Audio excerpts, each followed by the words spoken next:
ladies and gentlemen, it's come to that time of the evening. In the next couple of weeks, as you all know, coming up to June 8th, we're going to be listening to radio and listening to TV.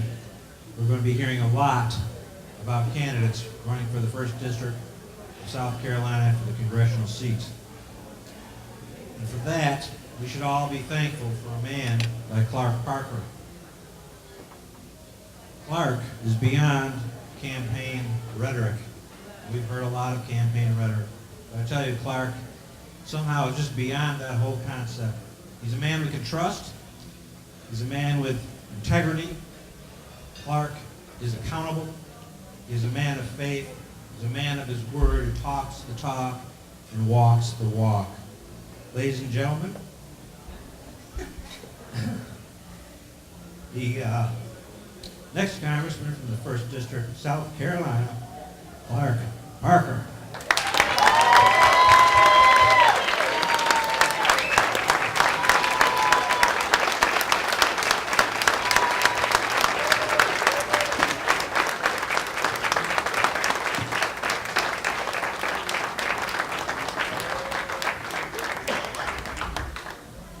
Well, good evening. Has everybody had enough to eat? Amen. I'd like to recognize a couple people real quickly. I don't know. I think Orlando is still here. He's celebrating his birthday today. And I'm not going to tell you how many it is, but I know he had a date with his wife later on, so he may have already left. But if you get a chance, thank Orlando and his staff for what they've done for us. Now let's give them a round for those.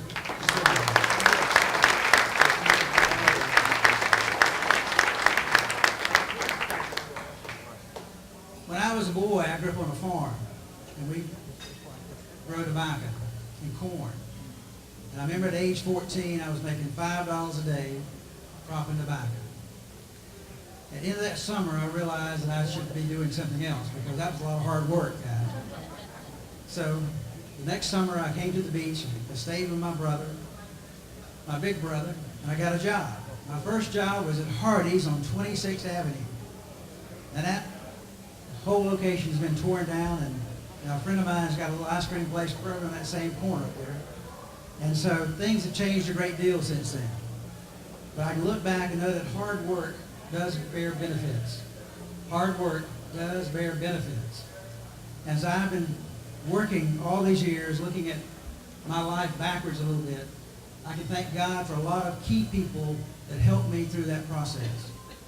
And 3 of those people are here tonight. They are my sisters. They were like mothers sometimes. And so if y'all want to recognize them real quickly. Betty, Annette, and Rebecca. Let's give them a hand.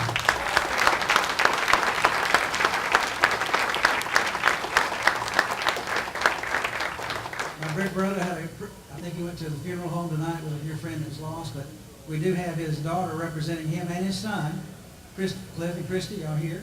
Thank them as well. Okay.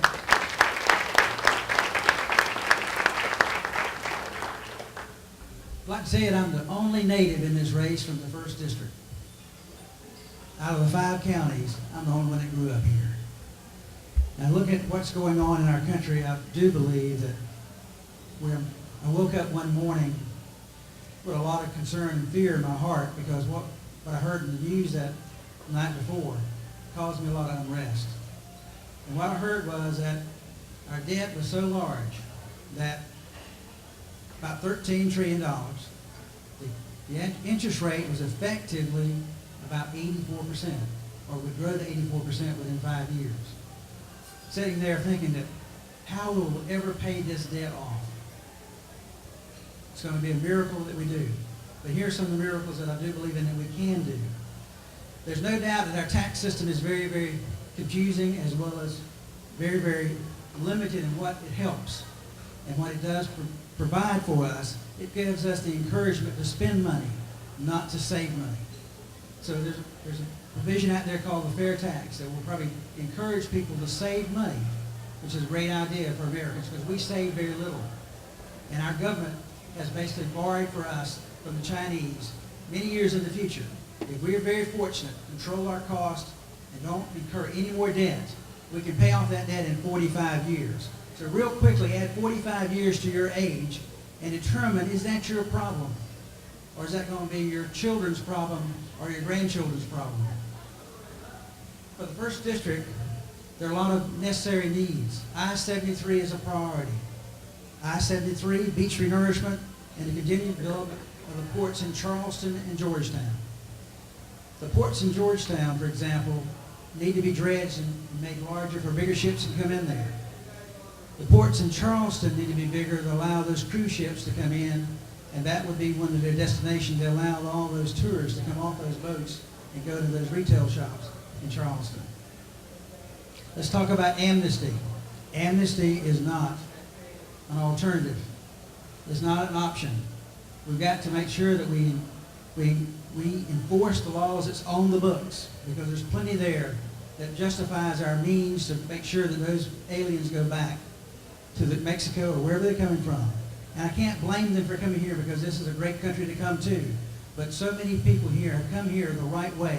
We need to make sure that those that are going to become residents here, that receive our benefits, come here the right way. Amen? The health care bill we just passed, I called it strike 3 for America. The first strike was the first bailout. The second strike was the second bailout. And the health care bill is the third strike, that the country's took us down a path of unnecessary spending and things that's going to force a lot of small businesses to shut down because they cannot afford the health care cost that's going to be involved.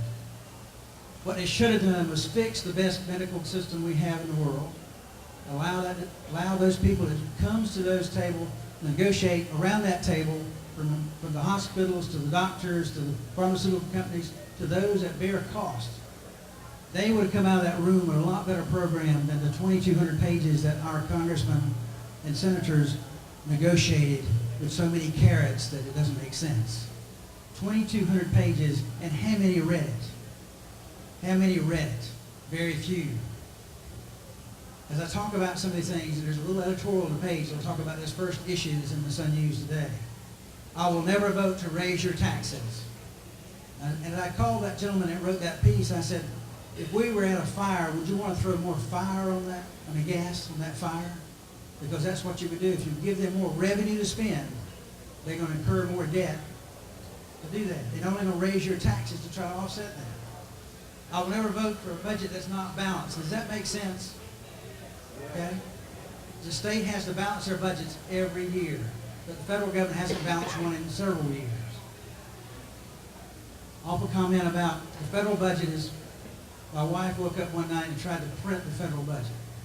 Thank God she didn't print it, because it's 3,700 pages. Okay? No wonder they can't balance it. None of them can pick it up.